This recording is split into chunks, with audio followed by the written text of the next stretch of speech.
What's going on, guys?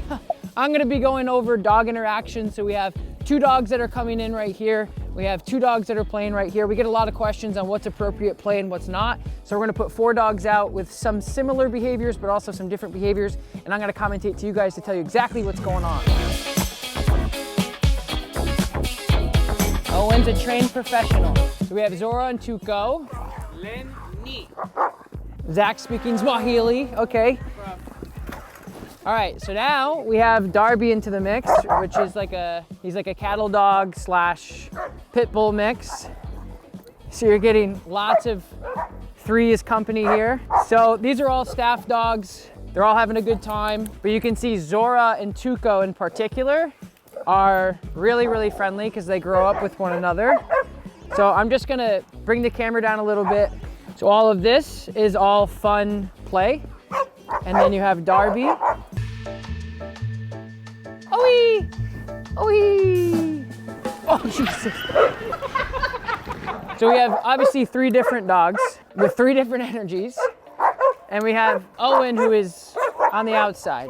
So it's interesting to just watch their dynamic with one another. So Zora was recalled off to have a chill because that's how she's trained. And then we have these guys going at it. So once Zora left the equation, Darby came in and said, okay, now I'm gonna play. So before, Darby was more of a policing dog. And now that Zora is out of the picture, Darby and Tuco are now going at it and having fun. So again, you're getting a lot of teeth being flown around. So we get a lot of questions on dogs having too much energy and what's respectful and what's not. The appropriate time and also the appropriate measure to stop a dog from maybe inappropriately playing, but not necessarily being aggressive, is to simply recall the dog off, put a dog into a downstay, give them a little chill pill, and then we can release them out after. But the interesting thing is as soon as we release Zora over here back into play, I can almost guarantee you that she's gonna go 0 to 100 immediately again. Zora's back into the mix, so let's see how this goes. So Zora is back out, she's out of her break, or her stay, and now Zora and Tuco are gonna go back at it. So Darby is playing with Tuco, the black dog. Zora is like, okay, I want back into the mix.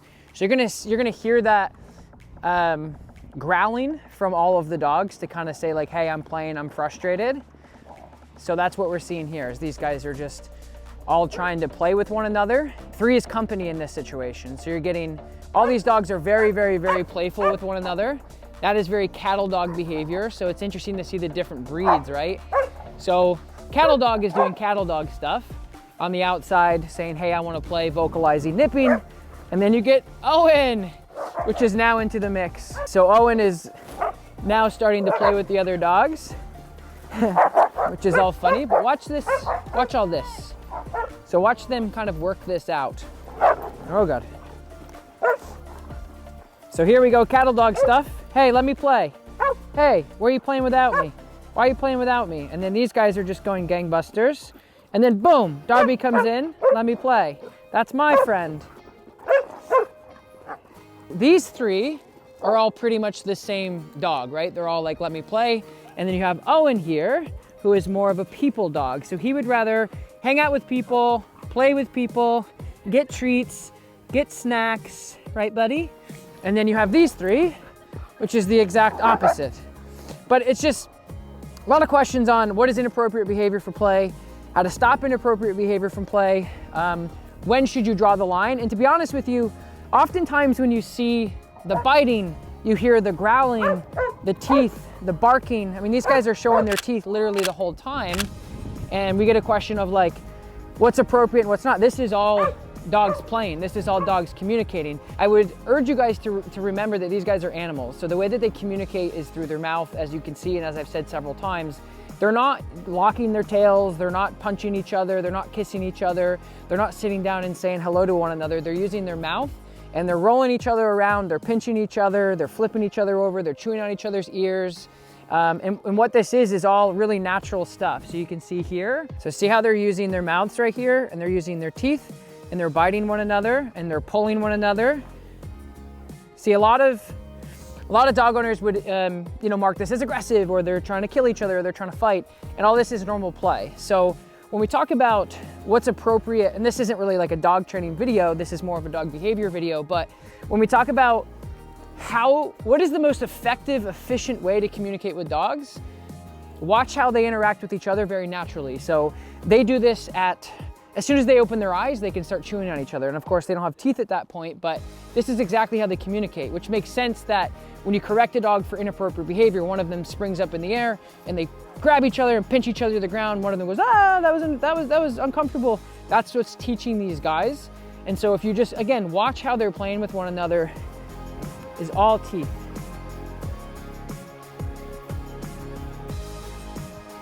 So so Zora's just getting a mouthful here.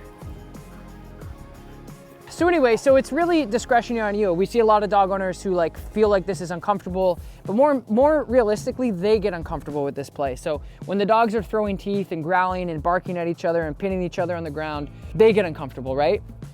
So they'll say, oh my God, pull them off, but this is totally normal.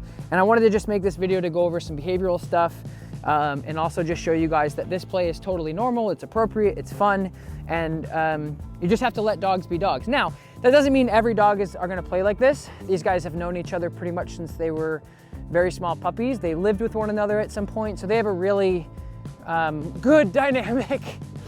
I feel like Wednesday Addams there for a second. They have a really good dynamic here, and this is all appropriate stuff. And this is fun for them because at the end of the day, you know, they're gonna sleep better, they're gonna be more tired.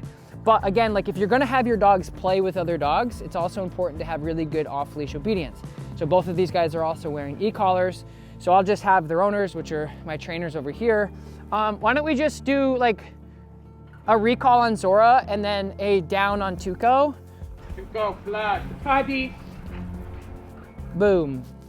So you saw right there, if you're gonna let your dogs play off leash, they have to be controlled off leash. So the e-collars right here were likely not used at all. It's just they were trained off leash using the remote collar. So they're playing, they're having fun. One of them can take off and come back and flip each other around. This is the most stimulation that you'll likely see dogs encounter as dogs, playing with, unless they're chasing a live animal, playing with one another, playing with your best friend, getting crazy, and then immediately recall a dog and down.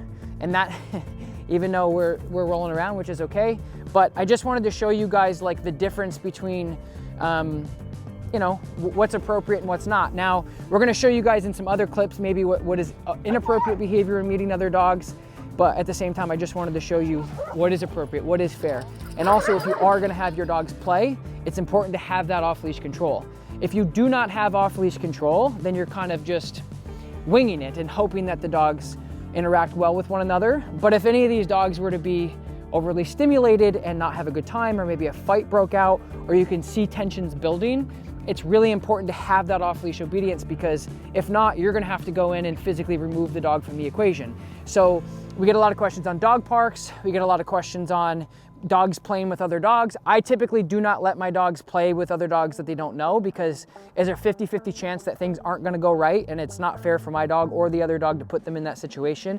And frankly, there's no ROI on that. There's absolutely no reason and no benefit from my dog meeting another dog for 30 seconds to a minute if they're never gonna see each other again, and I'm flipping a coin to see if it's gonna go good at all. And then on top of that, dog parks in general is like a public pool.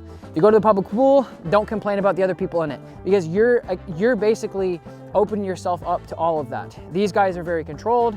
This is a controlled environment and they're playing. So remember, as dog trainers here, we hear all the bad stuff that typically happens. We are the fixers of most dogs, meaning, you know, we do get some puppies of like, hey, I just want this dog to be good, but we specialize in behavior modification, which means we get the reactive stuff. We don't get the proactive stuff. So, hey, my dog got bit at a dog park. What should we do?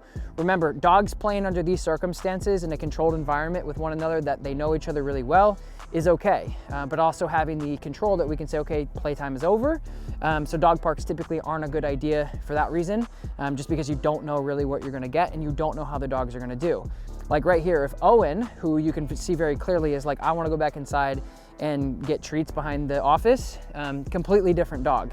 Now, if we put Owen in here and these guys both went crazy after Owen, it would probably cause Owen a lot of stress, a lot of insecurity, it'll cause Owen to get into fight or flight mode. And sometimes it can traumatize dogs because they frankly get jumped in a dog park and it becomes, then they get really reactive. I can't tell you how many times I've had a client say, yeah, I went to the dog park and my dog got into a fight. Now my dog's reactive to dogs forever.